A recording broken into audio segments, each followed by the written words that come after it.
Salam alaikum wa rahmatullah, c'est Noé Cheikh Ali, étudiante en 4e année de médecine. Je vais vous parler aujourd'hui du coronavirus ou Covid-19 qui est devenu un fléau aujourd'hui, touchant presque 1,3 million personnes et tuant 111 000 morts autour du monde avec un nombre très restreint des pays qui sont épargnés.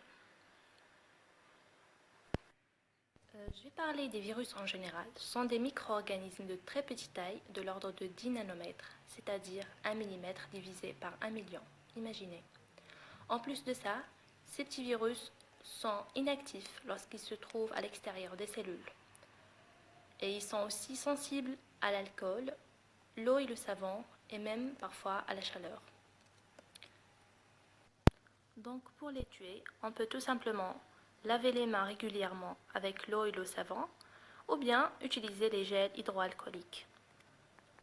Il y a un autre obstacle qui confronte les virus, c'est les cellules immunitaires, qui peuvent les tuer facilement. Donc, moi étant un virus, pour m'échapper de ces cellules immunitaires, je dois me camoufler et changer de forme pour accéder facilement aux cellules. Il faut savoir que lorsque les virus changent de forme, le temps nécessaire pour que les cellules immunitaires puissent les reconnaître va être plus prolongé. Donc, ça va leur donner une chance pour s'échapper à ce système immunitaire. Maintenant, après avoir échappé au système immunitaire, notre virus va se trouver directement en contact avec la cellule hôte qui va l'héberger.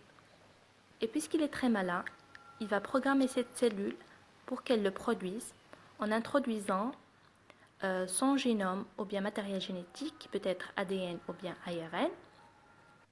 Comme ça, la pauvre cellule, au lieu de l'attaquer, elle va au contraire produire des petits virus ou bien virions qui vont eux-mêmes coloniser d'autres cellules.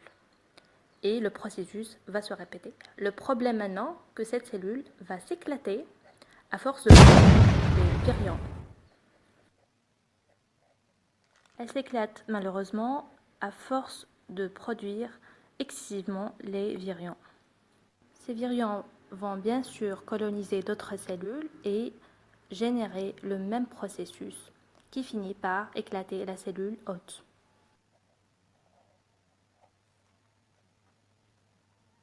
Maintenant, on va nous intéresser à notre Covid-19 et les manières par lesquelles il peut se transmettre d'une personne à une autre. C'est tout d'abord la toux qui contient des petites gouttelettes là où il y a le virus. C'est aussi les éternuements, ce qui englobe la manière directe par laquelle ce virus se transmet. Maintenant, il y a une autre manière, c'est la manière indirecte, qui se fait lorsqu'on salue une personne, en lui serrant la main par exemple.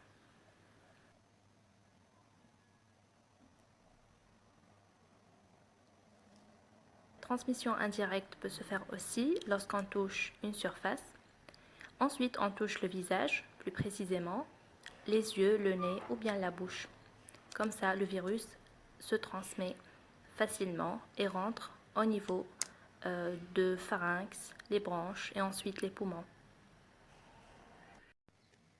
Après avoir parlé des modes de transmission qui peuvent être indirects ou bien directs, on va parler maintenant des manifestations cliniques ou bien les symptômes qui peuvent apparaître chez la personne porteuse du Covid-19. C'est tout d'abord la fièvre qui est de 38 degrés. On peut avoir aussi des céphalées ou bien maux de tête, une rhinorrhée ou bien un écoulement nasal, une pharyngite qui se manifeste par des maux de gorge. Cette inflammation va se progresser vers le bas appareil respiratoire en touchant les alvéoles.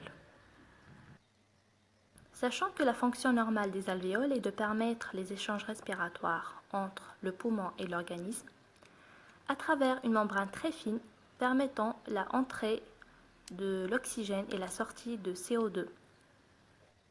Mais à cause de l'inflammation, il y aura du liquide inflammatoire au niveau des alvéoles, ce qui va empêcher partiellement les échanges respiratoires.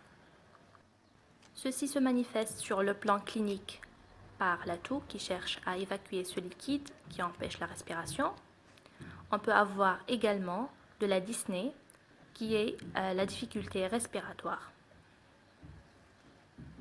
Par cette manière, ce patient va contaminer d'autres personnes. La bonne nouvelle, c'est qu'on peut utiliser le traitement à base d'hydroxychloroquine qui va permettre de diminuer la charge virale, c'est-à-dire le nombre de virus dans le corps, et donc rendre la personne asymptomatique et non contaminante. Merci pour votre attention.